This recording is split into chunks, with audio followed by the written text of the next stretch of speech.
Year-old girl and a 32-year-old woman brutally murdered.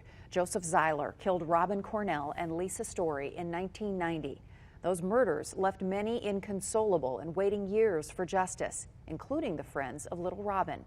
Wait News reporter Claire Galt joins us in the studio. And Claire, you spoke to 5 of Robin's friends. Lois, they told me tonight, tomorrow, and Sunday they'll be praying that the judge follows through with the jury's recommendation and sentences Joseph Zeiler to death. They believe in their hearts and souls he should die for killing their friend Robin. And come this time Monday, they hope they're celebrating a weight lifted after 33 long years. This is the Tropic Isles Elementary School yearbook, 1990. In 5th grade, these 6 were the best of friends. Andrew Donley, Lance Fisher, Jen Pancoast, Misty Ramsey, Charles Parrish, and Robin Cornell. We turned to family. A family ripped apart by murder. 33 years later, the surviving 5 friends are now adults. They say they're closer now than ever. Why? For one, they like each other. But more importantly, they share a common desire to see the guy who killed Robin be put to death. I hope that he leaves in a body bag. Wherever God takes him or it goes to hell, that's on the other world, but he's got his coming. Monday, they'll know the fate of Robin's killer. A jury first convicted Joseph Zeiler for Robin's murder 33 years ago. They also said he was guilty of killing family friend Lisa Story, who was babysitting Robin that night. Then the same jury recommended Zeiler be put to death. And we all went to her grave and celebrated because it was just finally we have someone. We still don't know the why. But they may never know why. But Monday, they'll find out if the judge agrees with the jury or believes life in prison without parole is justice for Robin. Hope the judge does the right thing.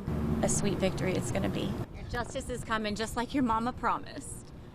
Since the night of the murders, Robin's friends told me Robin's mom, Jan, promised her daughter and them she'd see this day through. Because that day in May 1990 changed all of their lives forever. The day before, the day of, we went to school and we played and we interacted just fine. And that night, parents got calls or whatever. And the next day, we went to school and it was like something you've never seen before. Every single one of us was crying. It was just terrible. It was just a nightmare. One of the last days I walked home with her to her aunt's house. And one day it was like a Wednesday, and I said, bye, we'll see you tomorrow. And then, we didn't get to see her again. They had counselors that came to help with us at school and stuff for the next few days to learn at such a young age how violent, how disgusting people could be. It was pretty hard. It was pretty hard. I didn't do well for a long time after that. It put me in a pretty good depression, even as a young kid. The pain, the trauma, followed them for years. They all saw life differently, darker.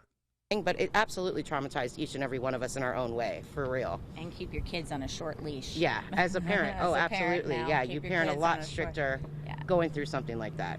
The friends hope the hurt that ties them to this place, this case, these murders, may soon loosen its grip.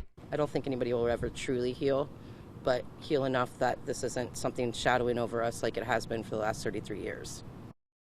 Police charged Zeiler with the murders 26 years after the fact, when he was charged with assaulting his own son. DNA testing connected him to the crime scene. Monday's sentencing will bring closure, not only to Robin's friends, but to her mother, her sister, her whole family, and the Cape Coral Police Department who solved the cold case. I'll be in the courtroom to let you know the judge's decision.